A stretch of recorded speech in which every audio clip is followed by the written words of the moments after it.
Muy buenos días, estudiantes. Seguimos con la clase de aminoglucósidos del módulo de antibióticos. En esta clase vamos a ver lo que son los aminoglucósidos, pero específicamente aquellos que más se usan en farmacia. Son las que están subrayadas. Tal vez tú digas, bueno, yo he visto las que no está, una de las que no está subrayadas, también las he visto en farmacia. Sí, pero no todas las tiene. En cambio, las que están subrayadas, te puedo asegurar que tienen las mayorías de farmacia. Así que bien, hacemos. En el caso de la amicacina, nos dice que es un aminoglucósido semisintético. Ya se explicó lo que era semisintético. Quiere decir que tiene una parte extraída de alguna planta o sustancia natural y otra parte es hecha en un laboratorio. ¿Okay? Esto quiere decir semisintético. En el caso de la amicacina, nos dice que es un derivado de la kanamicina con formulación exclusivamente parenteral. Parenteral quiere decir por vía intravenosa o vía intramuscular. Actúa mediante la interferencia de la síntesis proteica bacteriana, o sea, que impide que la bacteria cree más proteínas, y recordemos que estas proteínas que se producían en el ribosoma bacteriano ayudaba a que se forme la pared bacteriana o alguna otra sustancia que la bacteria necesite. Entonces, al interferir la micacina en esta síntesis proteica, la bacteria no va a tener que sintetizar y por ende va a tener que morir. El espectro antimicrobiana incluye a bacterias gram negativas y también algunas gram positivas. ¿Ok? De las gram negativas tenemos a las que son resistentes a la gentamicina y a la tobramicina. Y en gram positivas específicamente nos dice a los estafilococos. ¿Ok? También ayuda en el tratamiento de infecciones, déjame sacar el puntero, de infecciones graves producidas por microorganismos gram negativos, incluyendo la pseudomonas, la E. coli, la especie de Proteus, la Prudencia, Klebsiella, Serratia, Enterobacter y Acinetobacter. ¿Ok? Todas estas bacterias, cuando causa ya gravedad en el cuerpo, el médico lo prescribe. Porque también hay otros medicamentos por vía oral, no necesariamente por vía parenteral. Nos dice que las infecciones graves que se producen pueden incluir endocarditis, sepsis e infecciones del tracto respiratorio y del sistema nervioso central. Quiere decir que esta amicacina me sirve también para todo esto de aquí. ¿Ok? Y recordemos que este tipo de medicamentos, el efecto contrario que tiene es causar daño a las vías urinarias. Así que por eso es su uso solo bajo prescripción médica. En el caso de la neomicina, tenemos que es un antibiótico usado para prevenir o tratar las infecciones de la piel provocadas por bacterias y no es eficaz contra las infecciones virales o provocadas por herpes. Por eso tenemos cierto tipo de medicamentos, en este caso un combinado que tiene neomicina y también comprimidos de neomicina. ¿Ok? O sea, esto aquí son por vía oral y este aquí es una crema. Entonces, nos dice que también inhibe la síntesis proteica. Hasta aquí ya podemos darnos cuenta que los aminoglucósidos en sí atacan o impide la producción de proteínas por parte de las bacterias. Nos damos cuenta hasta el momento que estos aminoglucósidos, todos los que entran en el grupo o la familia de los aminoglucósidos, atacan de esta manera. También induce a las lecturas erróneas del ARN mensajero, incorporando aminoácidos incorrectos a la cadena peptídica en crecimiento. Es eficaz contra numerosos microorganismos gram negativos, E. coli, Salmonella, Shigella, Haemophilus, Neisseria, Vibrio, y gram positivos como el Staphylococcus aureus, el Corynebacterium, el Streptococcus, Bacillus y el Mycobacterium. En este caso recordemos que dice Streptococcus faecalis, muy diferente al Streptococcus que causa infección de las amígdalas, porque el faecalis es ya una bacteria que más predomina a nivel intestinal. Está contraindicada en casos de hipersensibilidad a la neomicina o también a otros aminoglucósidos, ya sea que te lo pongas como crema o si llegas a consumirlo vía oral. Así como en pacientes con insuficiencia renal, obstrucción intestinal, lesión del octavo par craneal y el uso de la neomicina con otros aminoglucósidos, o sea, cuando haces un combinado, incrementa el riesgo de ototoxicidad y nefrotoxicidad. ¿Ok?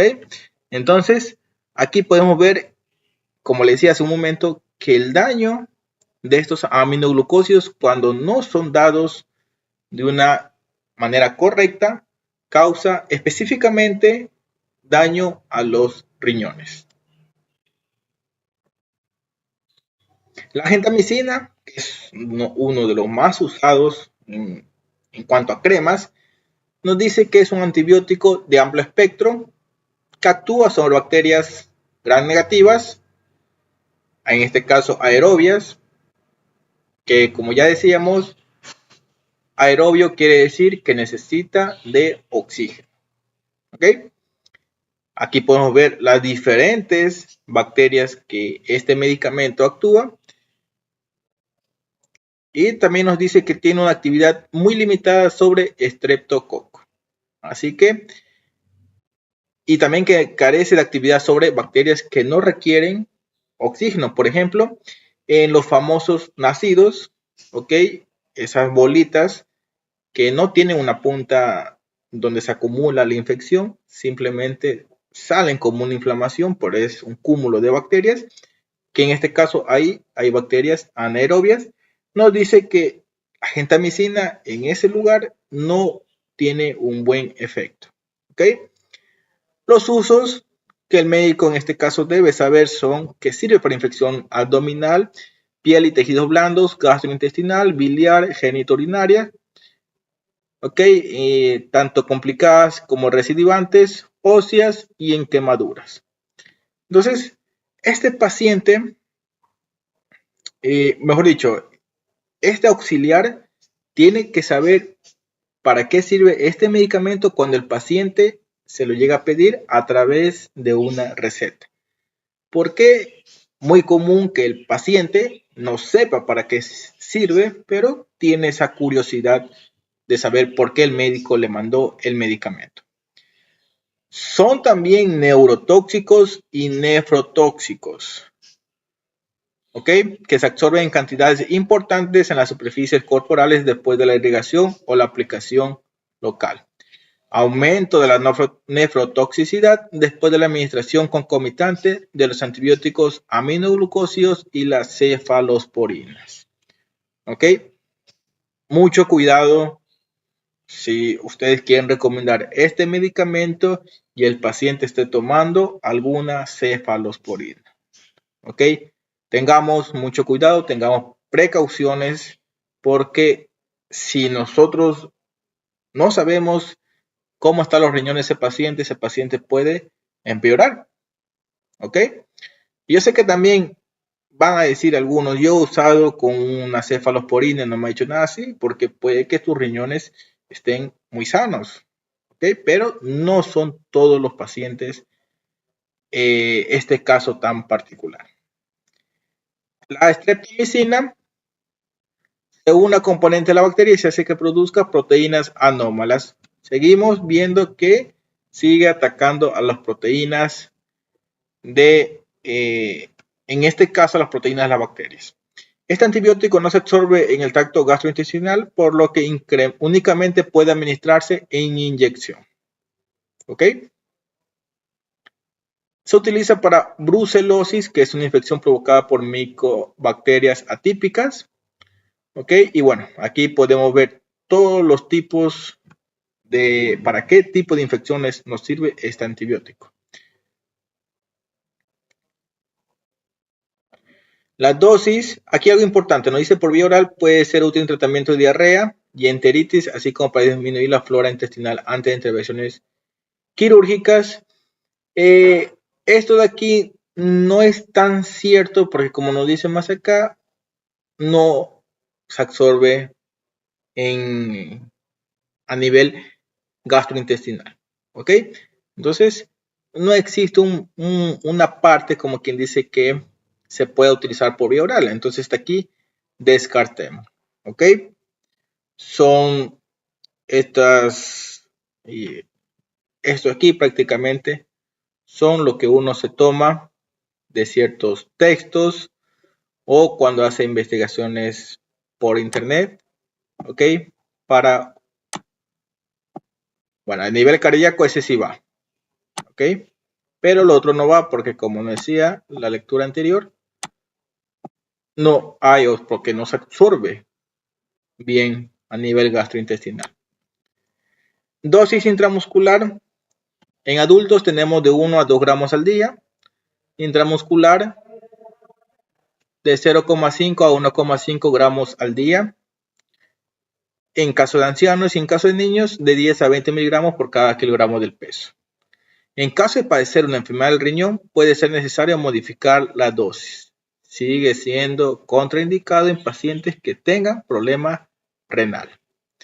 La tobramicina también es un antibiótico de amplio espectro, utilizado principalmente en infecciones del tracto genital de la mujer y en conjuntivitis. Presenta un espectro de actividad in vivo similar de la gentamicina y es particularmente útil en aerosoles para los pacientes con fibrosis quística y enfermedades pulmonares crónicas. ¿Ok? En este caso, causado por la bacteria de la Pseudomonas.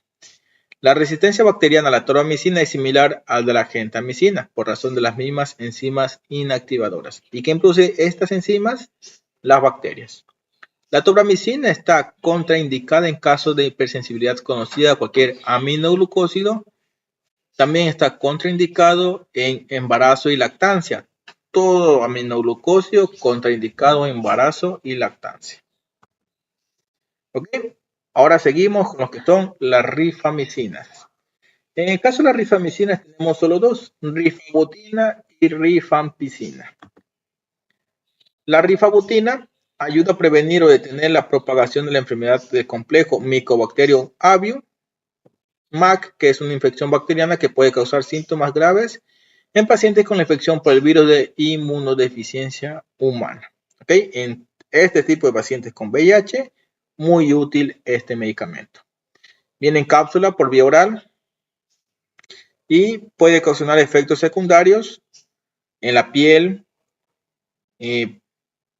las gotas de saliva, el sudor, la orina, las heces podrían ponerse color café naranja. Y este efecto secundario es normal y se detendrá cuando termine el tomar este medicamento. Si ustedes ven un paciente o familiar que esté tomando este medicamento, tengan muy en cuenta estos síntomas. Las marcas, diferentes tipos de marcas. Esto es una marca comercial y aquí está el nombre químico o el nombre genérico. Rifampicina se usa con otros medicamentos para tratar tuberculosis. Y también para tratar a algunas personas que tienen Neisseria meningitis, infecciones a la nariz o la garganta, que no cede con los antibióticos de uso común. La presentación es en cápsula y no se tiene que omitir la dosis de rifampicina ni tampoco duplicar la dosis de rifampicina cuando se ha olvidado la una. Me explico. Si el paciente tiene que tomar la rifampicina a las 8 de la mañana y a las 8 de la noche, pero se olvidó de tomar a las 8 de la mañana, no puede tomar a las 8 de la noche 2 cápsulas, porque puede causar un efecto tóxico a nivel del cuerpo. Dentro de los efectos secundarios está la decoloración temporal, picazón, rubor, dolor de cabeza y somnolencia, que puede quitarse a sí mismo cuando se quita este medicamento. Se quita este medicamento, ya se termina el tratamiento, entonces estos efectos van a desaparecer en un lapso de tiempo. Y eso es todo. Son, como le decía, un tema muy corto en el caso de las rifabutinas. Las oxazolidinonas, que en este caso tenemos la linezolid, se usa para tratar infecciones tanto de la neumonía como de la piel. Okay, aquí tenemos el tipo de tratamiento y que nos dice que hay que tener precaución si tiene una infección crónica o si tiene o ha tenido alguna vez síndrome carcinoide. También si ha tenido diabetes o si tiene diabetes, presión arterial alta, hipertiroidismo, supresión inmunológica, feocromicitoma, un tumor de la glándula adrenal, convulsiones o enfermedades renales. Si se someterá a una cirugía, incluso a una dental, informa a su médico dentista que está tomando linezolid. Okay, mucho cuidado. No todos los pacientes, en este caso pacientes con enfermedades comunes, no pueden tomar este medicamento. Evite comer o beber grandes cantidades de alimentos o bebidas que contengan tiramina mientras que tome linezolid. Los alimentos y las bebidas que han sido escabechados, ahumados o fermentados normalmente contienen tiramina. ¿Ok? Entonces la tiramina no la puede consumir si va a consumir este tipo de medicamentos. Y estos alimentos y bebidas incluyen bebidas alcohólicas, especialmente cerveza, chianti y otros vinos tintos. ¿Ok? Nada de estos alimentos ahumados o fermentados y nada de vino o cerveza cuando se esté tomando linezolid. Mucho cuidado. Y seguimos ahora con los nitroimidazoles. Los más comunes tenemos metronidazol, tinidazol y cenidazol. ¿Cómo actúa? Aquí vamos a ver de manera englobado cómo actúan estos tres. Nos dice que los nitroimidazoles actúan por medio del grupo nitro, reduciendo el grupo nitro para formar compuestos intermedios inestables y tóxicos, en este caso en la bacteria. El proceso de reducción requiere 6 electrones y ocurre con potencial redox muy bajos. ¿Okay? Este fenómeno se produce independientemente de la fase de crecimiento bacteriano, lo que explica la actividad de los nitroimidazoles contra microorganismos sin división celular. El espectro. Tenemos que son tanto antibacterianos como antiparasitarios. En el caso de parásitos, tenemos a los protozoarios anaerobios, como la tricomona, entamoeba, giardia y balantidium. En el caso de bacterias, tenemos bacteroides, Bacteroides fragilis, Fusobacterium, Clostridium, Clostridium difficile, Veillonella, cocos anaerobios, Peptococos y Peptostreptococcus. Otras bacterias también, Gardnerella vaginalis y la H. pylori. La farmacocinética de estos nitroimidazoles entre todos son similares, pero es más corta en metronidazol y es más prolongada en cenidazol. ¿Para qué nosotros nos sirve la vida media? Para saber cada cuánto el medicamento se lo tiene que tomar. Tiene un metabolismo predominantemente hepático y una eliminación renal. Mucho cuidado con pacientes que sufren de enfermedades al hígado. La resistencia causada por enzimas implicadas en la activación intracelular del fármaco necesarias para la producción de sus metabolitos activos. La resistencia al metronidazol por parte de los anaerobios parece ser debido a una disminución de las bacterias en su capacidad para reducir el grupo nitro del anillo imidazólico a su forma microbiológicamente activa, así como a una disminución de la penetración en el interior de la célula bacteriana. Bueno, de todo esto nos dice que también puede haber resistencia a estos fármacos. ¿Por qué? Porque las bacterias producir enzimas, estas enzimas lo que hace es atacar al anillo imidazólico. Y de esa manera el fármaco no hace su efecto. Dentro de los efectos secundarios que me produce estos tipos de fármacos tenemos a nivel nervioso, o sea, del sistema nervioso, a nivel del sistema gastrointestinal, a nivel de la sangre y que puede producir cáncer.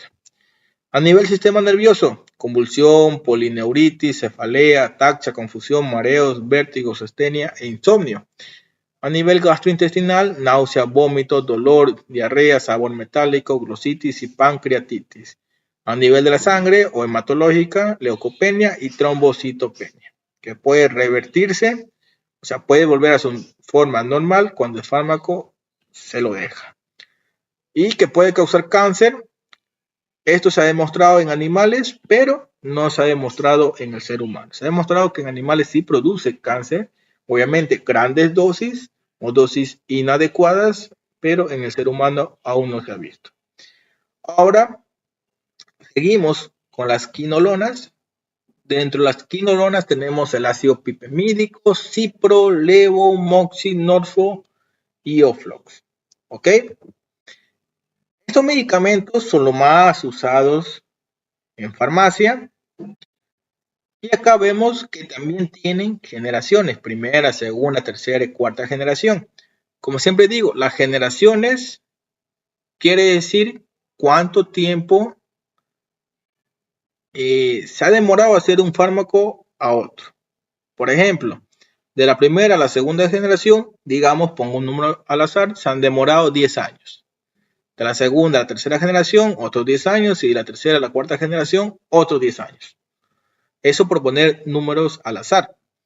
Pero de esa manera doy a entender cómo son los de primera, segunda, tercera y cuarta generación. No quiere decir que estos son los fármacos más fuertes que estos de aquí por ser los de primera generación. No, simplemente estos son los primeros que salieron, de ahí salieron los de estos de acá y de estos de acá y de ahí los de acá. ¿Ok? Pero como les decía, tenemos que tener en cuenta los que más se usan en farmacia. Porque estos nombres de seguro, si ya estás trabajando, si estás trabajando en farmacia o has tenido un poco de conocimiento de farmacia, estos nombres se te hacen muy conocidos. Las quinolonas tienen un mecanismo de acción que inhibe la síntesis bacteriana del ADN. ¿Ok? Siendo su blanco la topoisomerasa 2. Y de aquí ya me di cuenta de que todas las quinolonas atacan al ADN. ¿Ok? De todo este texto que yo tengo aquí, me di cuenta que el mecanismo de acción de las quinolonas es atacar al ADN. ¿Okay? Las otras anteriores fármacos han sido atacar a las proteínas del ribosoma, otras a la pared celular de la bacteria y así. ¿Okay? En este caso, las quinolonas atacan al ADN de la bacteria. Nos dice que es su blanco. O sea, esto ya profundiza un poco más que su blanco es la topoisomerasa 2. Quiere decir que este fármaco específicamente ataca a la topoisomerasa 2. Pero para hacerlo de manera englobado, podemos decir que ataca al ADN. El espectro tiene un espectro, y aquí está dividido por generaciones, que tiene un espectro muy amplio y a la vez muy centrado. ¿Ok? Centrado en las bacterias más comunes que atacan al ser humano. Tenemos primera generación, tenemos segunda generación y acá tenemos tercera y cuarta generación. ¿Ok? Todas ellas nos dicen que ataca gram positivo, gram negativo, ya sea en mayor o menor medida. Farmacocinética y farmacodinamia nos dice que se absorbe en sangre, es rápido, su absorción en sangre. Su biodisponibilidad supera el 50% en todos los compuestos y algunos se acercan al 100%. Quiere decir que el norfloxacino es el más bajo en tener una biodisponibilidad en la sangre. Quiere decir que este fármaco va a estar disponible solo un 50% en la sangre, el otro 50% se desecha.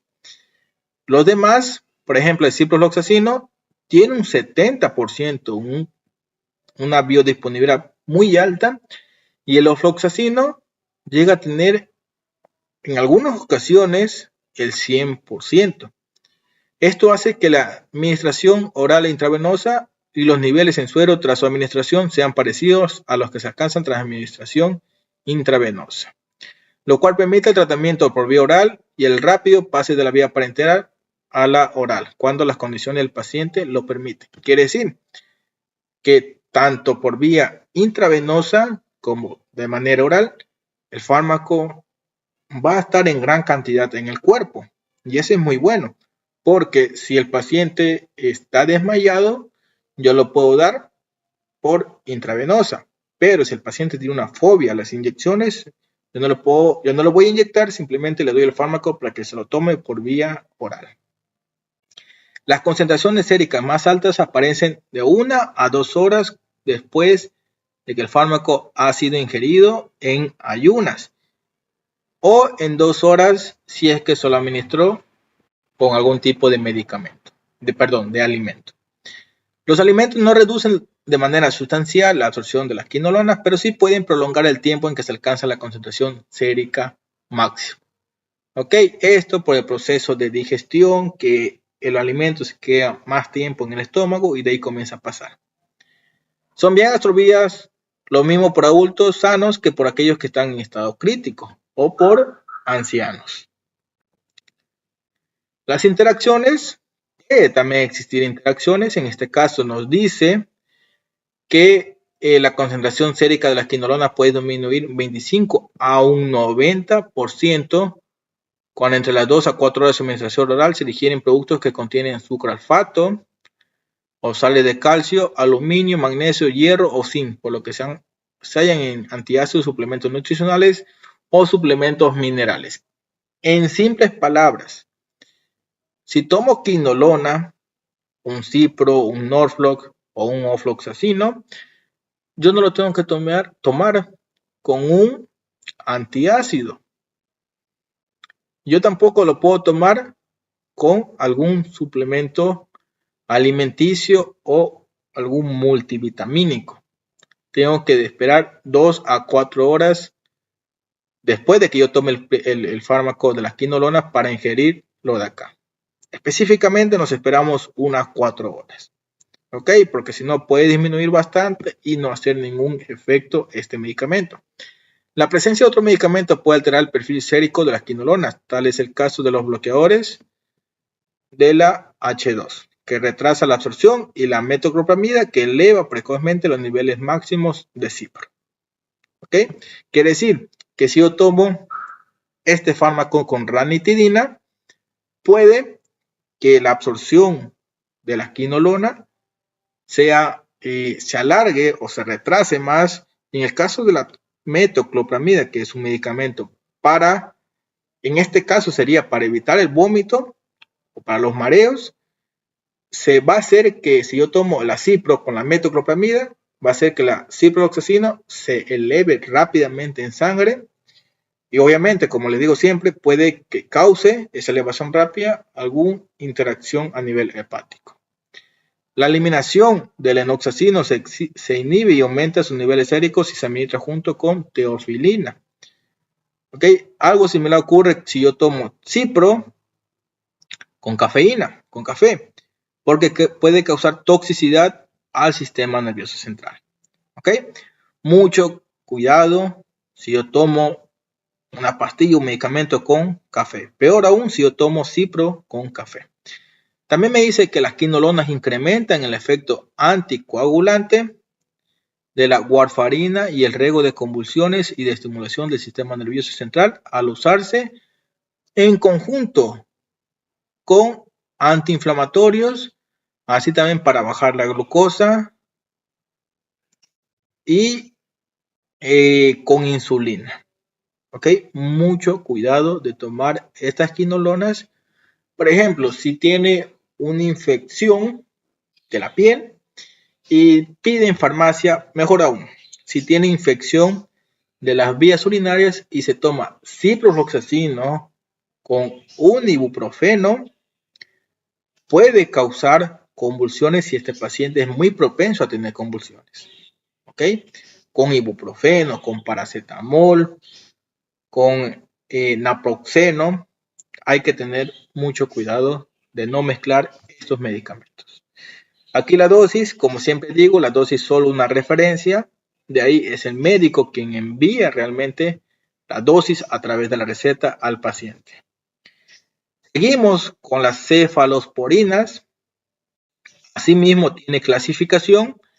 Aquí algo muy importante son los que nos describe que tiene gran actividad frente a microorganismos gram negativos, ya que reduce también este medicamento a la actividad de los gram positivos, o sea, hace que los gram positivos no causen tanto daño y mejoran su comportamiento en relación al principal factor de la resistencia a las beta-lactamasas. Quiere decir que estos fármacos son mejores para los pacientes que tengan resistencia bacteriana. Ok, aquí también nos habla de primera, segunda, tercera y cuarta generación. Ok, todos nos dicen su actividad, para qué ataca. Ok, y aquí están las bacterias más comunes: estafilococo, enterococo. Ok, y aquí algo que es muy importante que yo puse es los medicamentos que más se usan en farmacia o más se venden: cefalexina, cefazolina y cefadroxilo son los que más se venden o más están disponibles en farmacia. ¿Ok?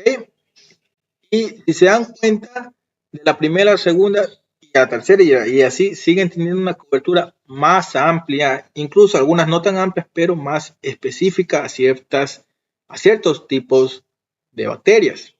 En este caso, en la segunda generación ya es más amplio la cantidad de bacterias a las cuales ataca. ¿Ok? Y del pocotón de fármacos que nosotros vemos aquí, la más conocida en farmacia o la que está siempre más disponible en farmacia es la cefuroxima. No quiere decir que los demás no estén, como siempre digo, pueden estar, pero no suelen tenerlas todas las farmacias. La tercera generación, como bien dice, son más eficaces. ¿Ok? Se comienzan a centrar más en ciertas bacterias y algo que importante que no lo he dicho desde el principio es su modo de atacar, pero algo importante, por lo que no le dije, fue que estos fármacos de aquí son muy usados en pacientes que tienen resistencia bacteriana, aquellos pacientes que les ha gustado tomar medicamentos. Eso no quiere decir que estos medicamentos aquí los tomes porque supuestamente tú creas que esto no te va a causar resistencia, pero si la sigues tomando de mala manera, va a ser peor porque el tratamiento ya comienza a ser mucho más fármacos tomarlos en un solo día. ¿Okay? En este caso, tercera generación, tenemos los más usados en farmacia, lo que más están disponible en farmacia, como es la ceftriaxona, cefixime y ceftibuten.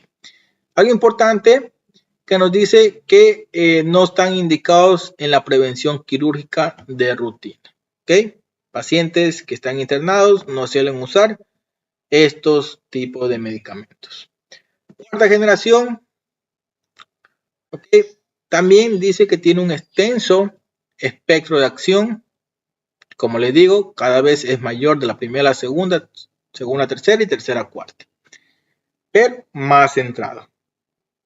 ¿Ok? Y como siempre digo, son para aquellos pacientes que las bacterias ya han causado un estrago y no se las puede tratar con antibióticos comunes.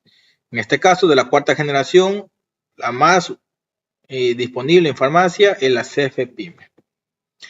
Ahora nos saltamos a lo que son las lincosamidas. ¿Ok? Tenemos a las lincosamidas como la clindamicina y la lincomicina. El efecto sigue siendo a nivel de la síntesis de proteica, ¿ok? En este caso nos dice más específicamente en la subunidad ribosomal 50S. ¿Ok? En el ribosoma, nosotros, tanto bacterias buenas como malas, o sea, nuestras células como las bacterias, tenemos un ribosoma que es de este tipo. ¿Ok? Tiene una subunidad grande y una subunidad pequeña. La grande siempre suele ser la de 50S y la pequeña la de 30S. ¿Ok? Entonces, lo que nos dice este fármaco, o aquí el texto, es que ataca la lincosamidas, toda la lincosamidas ataca a esta unidad. Destruye esta unidad y como por aquí pasa el ARN mensajero para hacer las diferentes proteínas de la bacteria, ya sea para producir una nueva pared celular, un nuevo ribosoma, todo tiene que pasar por aquí, pero al estar destruido esto, ya no podrá pasar y obviamente la bacteria, al no tener algo que le ayude a dividirse o a crecer, simplemente la puede matar. La bacteria puede morir o simplemente evitará su crecimiento y propagación. Por eso nos dice que pueden actuar tanto como bacteriostáticos, que quiere decir que impide crecimiento, como bactericida, que quiere decir que mata a las bacterias. ¿Ok? Este mecanismo es compartido por otros grupos de antibióticos como los fenicoles, en este caso la cloranfenicol, y macrólidos, eritro, claritro y acitromicina, por lo cual actúan como antagonistas, no debiendo ser usados concomitantemente. Quiere decir que no puedo usar una lincosamida y tomar eritromicina, o tomar claritromicina, o tomar acitromicina, o tomar cloranfenicol. ¿Ok? Nos dice que la linco y la clindamicina tienen un espectro antibacteriano similar. Sin embargo, la lincomicina es en general menos activa contra microorganismos susceptibles a la clindamicina. ¿Okay? Actividad antimicrobiana. Tienen espectro antibacteriano semejante. En este se incluye bacterias gram negativas y gram positivas. Su actividad está dada principalmente por estreptococo alfa y beta hemolítico. Efectos secundarios.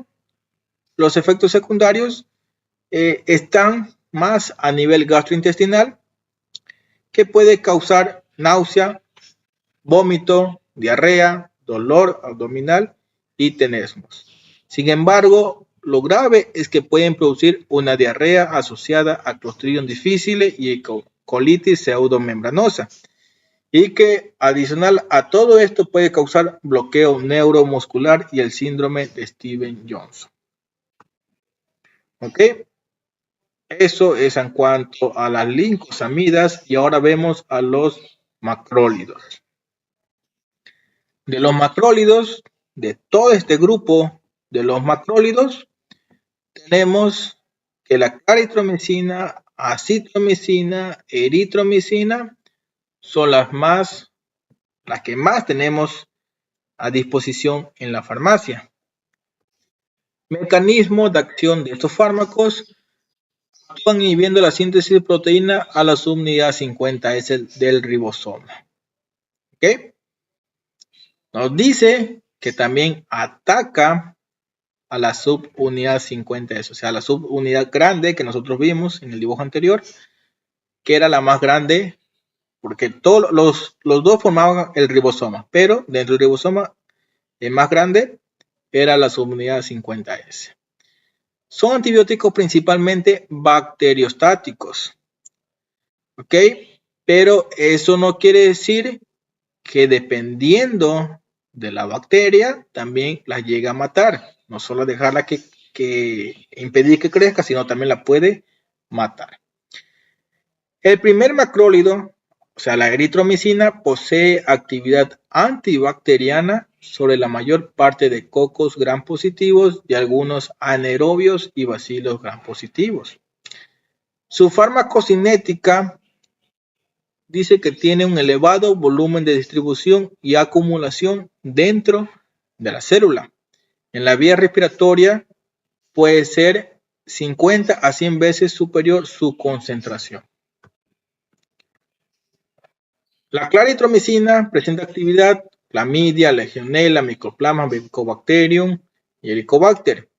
Y a diferencia de la eritromicina, la citromicina presenta actividad frente a la mayoría de los gérmenes gram negativos, incluyendo aerobios como el Haemophilus, la Moraxella y la Neisseria.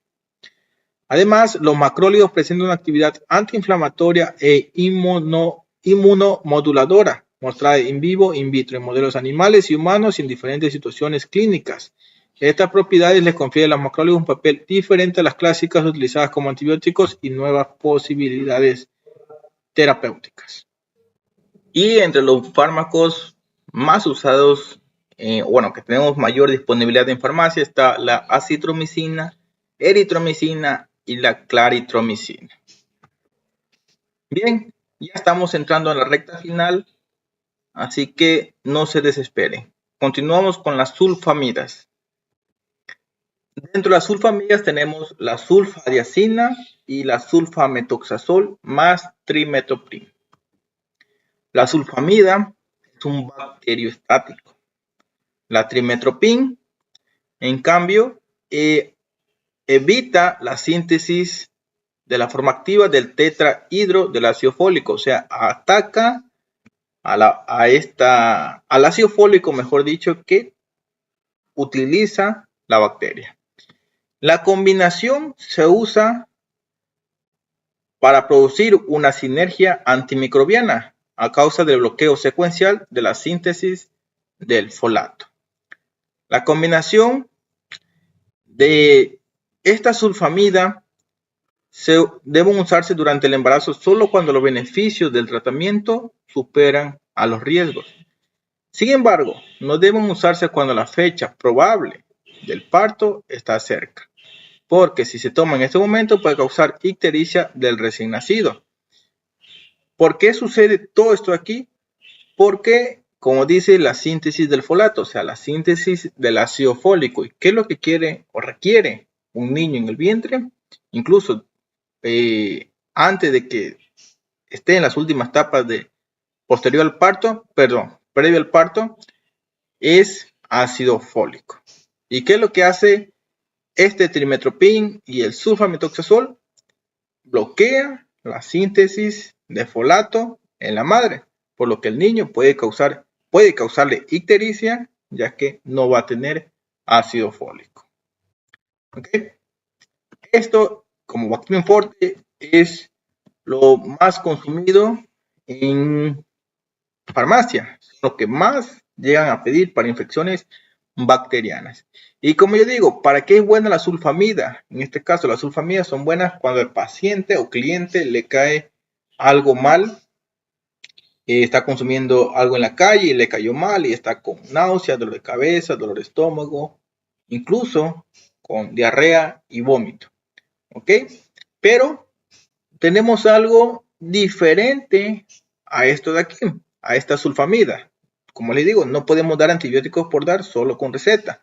Pero si el paciente requiere algo para esos síntomas, porque comió algo mal en la calle, recuerden que tenemos la enterogermina, la multiflora, la vagovital liges o vagovital inmune, que son sumamente buenos, al igual que esta sulfamida, y también para tratar aquellas infecciones. ¿Ok? Tratemos de ayudarle al paciente con esos tipos de bacterias buenas y no solo con antibióticos. Y terminamos con las tetraciclinas. Dentro de las tetraciclinas tenemos lo que es tigecilina, tetraciclina propiamente dicha, minociclina y doxiciclina. Las tetraciclinas constituyen un grupo de antibióticos, unos naturales y otros por semisíntesis, que se utiliza como amplio espectro. Químicamente son derivados de la naftacenocarboxamida policíclica. La farmacocinética de estas tetraciclinas son que se absorben de forma rápida y completa a nivel del tubo digestivo. Su unión a proteínas es muy variable, desde el 20% que solo tiene la oxitetraciclina hasta el 90% que la tiene la doxiciclina. Y aquí algo muy importante, se distribuyen por todos los tejidos, especialmente por los huesos, y penetran en el interior de estas células. Atraviesan también la barrera placentaria y también la hematoencefálica, pero sin llegar a alcanzar concentraciones terapéuticas en el líquido cefalorraquídeo. Consecuencias de estas propiedades es su contraindicación en el embarazo. ¿Ok? Y algo importante, como también nos dice que se distribuye en el hueso, los pacientes que consumen de manera inapropiada tetraciclinas pueden tener los dientes amarillos por consumo excesivo hasta aquí. ¿Okay? Entonces, si yo tengo un familiar, amigo o cliente que está llegando a la farmacia y dice que ha consumido, mejor dicho, que tiene los dientes amarillos, pero no sabe por qué, si siempre se cepilla los dientes, y si tú le preguntas si ha consumido tetraciclinas y te dicen que sí, que eso lo ha consumido durante mucho tiempo, ya te puedes dar una idea a qué se debe sus dientes amarillos. Nos dice que se metabolizan en todo el organismo de forma parcial y se elimina la mayor parte en forma inalterada. Debido a su alta concentración en la bilis, presentan un fenómeno de recirculación enterohepática, pudiendo ser encontradas parcialmente excretadas en las heces. A nivel de los riñones, presentan fenómenos de reabsorción tubular, más o menos intensos en función del tipo de tetraciclina, lo que explica la diferencia respecto a la vida media dentro del grupo. La clortetraciclina es la vida media más corta, o sea, tan solo de unas 5 horas, mientras que la doxiciclina tiene más de 15 horas. Farmacocinética: se metabolizan en todo el organismo de forma parcial, eliminándose la mayor parte en forma inalterada por orina. Debido a su alta concentración, bueno, aquí está, se ha duplicado. ¿Okay? Algo que tener en cuenta, su metabolización principalmente hepática, pero muchas de las veces, aquí nos dice que está en todo el organismo, porque muchas de las veces este fármaco se queda concentrado en ciertas partes, como les decía, en los dientes es más común, más notorio de observar este fenómeno. Su mecanismo: actúa como bacteriostáticos a dosis habituales, a dosis altas como bactericidas. Y su forma de actuar son por varios mecanismos. Desacoplan la fosforilación oxidativa de las bacterias, sigue nuevamente su ataque al 30S y también al 50S. ¿Ok? Esto sugiere que las tetraciclinas alteran la membrana citoplasmática de organismos susceptibles, permitiendo la salida de componentes intracelulares.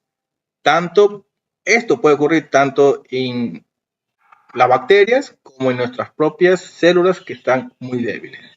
Su resistencia son de aparición lenta, aunque mucho más rápida si se utiliza por vía tópica. Entre los mecanismos bacterianos implicados se encuentra el bombeo activo del antibiótico al exterior. Cualquiera de estos genes puede estar presente en un plásmido, lo que explica la reticencia